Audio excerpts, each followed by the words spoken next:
Hi there, I'm Dave, and today I'll be talking about dun dun, the novel Ducks, Newburyport by Lucy Ellmann. This is not necessarily just a book review because I will be talking about the book, but I'll also be talking about how you can use the approach of this book of stream of consciousness with your creativity. Because in this channel, I talk about the viewing and doing of creative projects. So this book could be an inspiration. Well, first about the book. It is a long one. This sucker weighs in at more than 1,000 pages, although there's a glossary and appendix at the ends. So really the narrative stops at page, here it is, 988, and then it has a glossary of acronyms and an appendix, but still, not exactly 1,000 pages, 988 pages. That's no, shrinking violet there. This is a big book. And of that narrative, those 988 pages, those are mostly one sentence. One sentence. It's a lot. And that's where the stream of consciousness comes in. That sentence is broken up here and there in different sections about a journey of a mountain lion mama with her three cubs. Three cubs? I think it's three. I don't think it's four. I don't know. I thought came in. And Mountain Lion Mama, maybe it's a good name for a country music group. Maybe it's already been done. I don't know. But the Mountain Lion Mama sections with her cubs, it's more of a traditional sentences, paragraphs. There's actually periods after the sentences. Pretty wild. But in most of the case, this novel is this a good sample page? One sentence. Without any paragraph breaks, without a period. It's a lot. And what is that sentence? Well, it's the main character, her thoughts. She lives in Ohio. She's a stay-at-home mom. She has four kids, four cubs, and she's a stay-at-home mom. I think I said that. And she bakes pies and other desserts, sells them to restaurants to make some extra cash for the family. And so this is all pretty much one day, I think it's one day, of her life. So for me, it reminds me of Ulysses by James Joyce in that it took place in one day, and you get stream of consciousness, but this is a lot narrower of a focus because it's just one character's head. Rather, I think Ulysses had maybe three characters. I think it rotated around. Could be wrong about that as far as, getting their point of view, where this is just one. And I don't think the main character is named throughout the book. I could have missed it, but I don't think the character's named. So her thoughts. We have her memories. Oh, before I get into that, let me kind of, as still an overview, of that approach.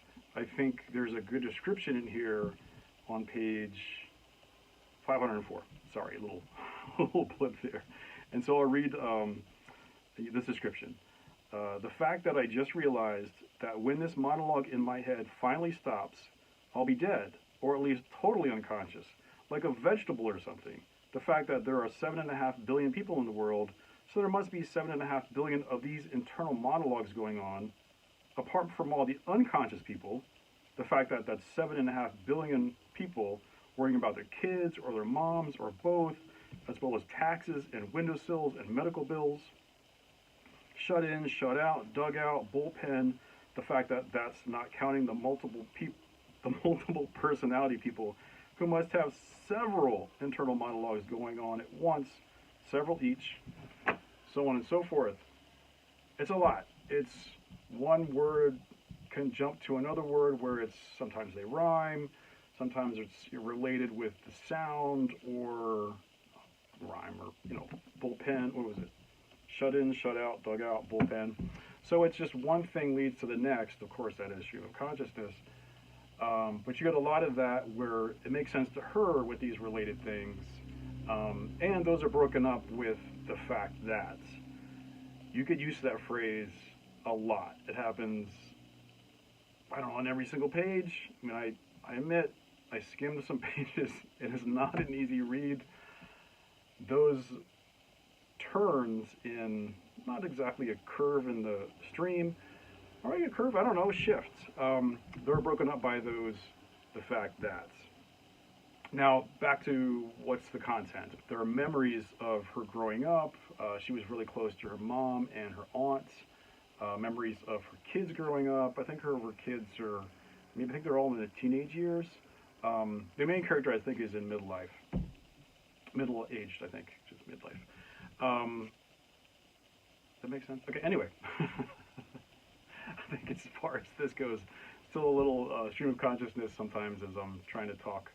Got some, notes, but I also kind of try to talk off the cuff. Anyway, so she has memories of growing up and her kids, of her ex-husband, her current husband, whom she adores, and his name is Leo, which Leo, Mountain Lion Mama, curious connection there. I'm not going to read too much into it. Leave that for more serious book reviewers because I'm kind of glossing over a lot of it. What else did she think of? She goes over books that she's read. She really likes Jane Austen and Little House on the Prairie, classic movies, TV shows, songs, pop culture. There's a lot of that in there. A lot of her worries. She's got a lot of anxieties. She worries about politics, about mass shootings, about people who openly carry guns, about environmental disasters. She worries about her health. She had cancer and is now cancer-free, I believe, but she still gets tired really quickly, and so she worries about that too, about just, natural aging stuff as well. She thinks about baking and cooking, about what's in her refrigerator. She thinks about people in her family, not just her mom and her aunt, but other people in her family and celebrities, about chickens that they own. There's a lot of stuff going on, and of course it's a lot of stuff to fill up 998 pages of the narrative. So there's a lot going on here. And why don't I, do another reading, a sample of a random page, and I'll just read so you get more of a flavor to it. So this is page 343. So it just starts. Worth of concerts and contests and soccer games and scouts tournaments. I totally get it. The fact that I wish I had somebody to giggle with in the back row. The fact that Leo usually can't make it because of work. The fact that I tend to sob. If there's singing involved, the fact that kids singing always gets me. That dam is now broke. The fact that it's really a killer. The fact that I always have to bring Kleenex in case they sing. The fact that listening to 10 beginner trumpeters playing Yankee Doodle is a different kind of problem. The fact that the same goes for a 30-kid violin ensemble playing Spiegel im Spiegel, a pop culture reference, in a school gym. Would those kids be really playing? Anyway, playing Spiegel im Spiegel in a school gym, all squeezed together between the basketball boundary lines. The fact that you have to sit on those hard wooden benches trying to look appreciative. The fact that it's hard. The fact that even a solo violin arrangement of Spiegel im Spiegel makes me anxious.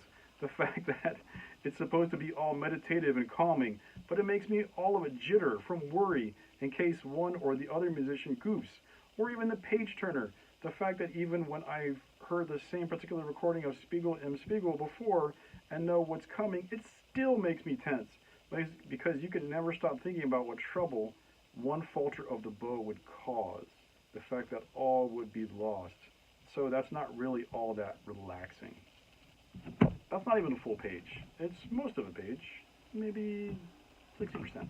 So that gives you a flavor of just one page. So I could see how this would not be everybody's cup of tea to read. That being said, I think this is an amazing accomplishment. It's staggering to me. Not just writing a book of 998 pages, and I know, yes, I keep harping on that number. I'll try not to mention it again. But doing that with stream of consciousness for one character. So we get a really deep dive into that character. We know her really well as far as her past. And it can get tricky a lot of times because she'll just mention people's names. And in the beginning, you don't know where they fit. Is that name her aunt's? Is that name one of her kids? Is that her ex-husband, boyfriend before that? So it's a little bit of a puzzling through Because of course she's not going to introduce because she knows these people's names. She's not going to introduce each one as this is my aunt's name and then go forth. I can't remember the aunt's name. I'm sorry. So it's a little bit of piecing together, but you get in her head and get to really know her. So as far as Lucy Ellmann, the author, as far as her making up a character, it's incredible of this kind of accomplishment, I think, of you get into that headspace and she really explored this person. So, and I think this book is more than anything else I can think of as far as being, showing how much influence popular culture can have on us. It's the song lyrics, it's quotes from books and movies, it's jingles from commercials. Those things resonate with us. You see it, it absorbs into you, it becomes part of your story, part of your thoughts. If it's not just, talking with friends of, hey, do you remember that scene in that movie, and just having a good laugh about it, and you have a quote from Monty Python or whatever. It's those thoughts that you have, those quotes that come to mind, song lyrics that come to mind, that's woven into your day-to-day, and this, I think, it's a really good showing of how that can happen. So I'll shift from the book review to what do I mean by stream of consciousness and what that means for your creative projects. It's a tool which you could use as far as, if you have, let's say, writer's block. You're not sure where the story is going to go next and you're just stuck. You could try this approach of getting into your characters' minds, using first person, while writing it. Even if your story is from the third person of, he or she did this or whatever, you can shift that to, just for this exercise, a first person of being kind of like an actor, of being in that character's head and trying stream of consciousness. You can have one thing makes you think of another, and along the way, that could help loosen you up and make you think of things that you didn't before, where the memories, the character's worries about what's happening to them, whatever's happening to the plot, the character's worries come out. That's with writer's block. And I think a similar thing could be done with drawing, that, it's like kind of like doodling and not having a concrete thought of what that finished drawing may look like, that you're just exploring. One thing leads to the next. You start with drawing whatever, an apple, a coffee mug, a banana, and that could go into fantastical directions of the banana becomes a boat.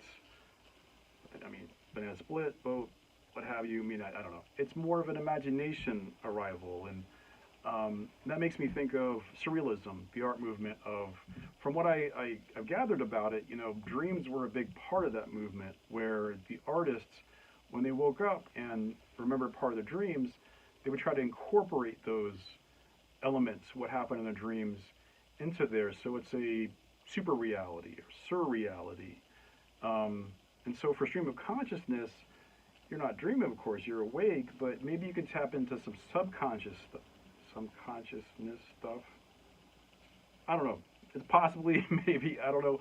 It's just, maybe I'm just off base about this, but it could happen where the drawing and the writing, same kind of deal. I guess this is my, as far as the conclusion or the overall thing, what I'm trying to say is that stream of consciousness could help loosen you up, whether it's writer's block, drawer's block, what other creative projects you have. You're loosening to where you want the piece to be a certain way, or you're stuck in there somewhere, where this will loosen you up, hopefully, and hopefully get you more comfortable with whatever you're creating can be messy, and you get more comfortable with uncertainty. And you don't have to use all of that, with the drawing, the writing. You can use pieces of it. Let's just, for example, say the piece you wrote for your story about that had stream of consciousness in it. You can have memories, the worries. You could just take those pieces, different pieces, and place them in other parts of the story in different chapters where they fit well. It could be a recollection of the character's childhood where that led to them worrying about something else, where it's a fear, a phobia of this is where that phobia originated, or a fond memory, where that originated. So anyway, it's food for thought, carrot for thought, apple, banana, what have you. It's all, it's a possibility. It could be another tool in your toolbox. Yeah. So I wish you well on your creative projects, and thank you for watching. Take care.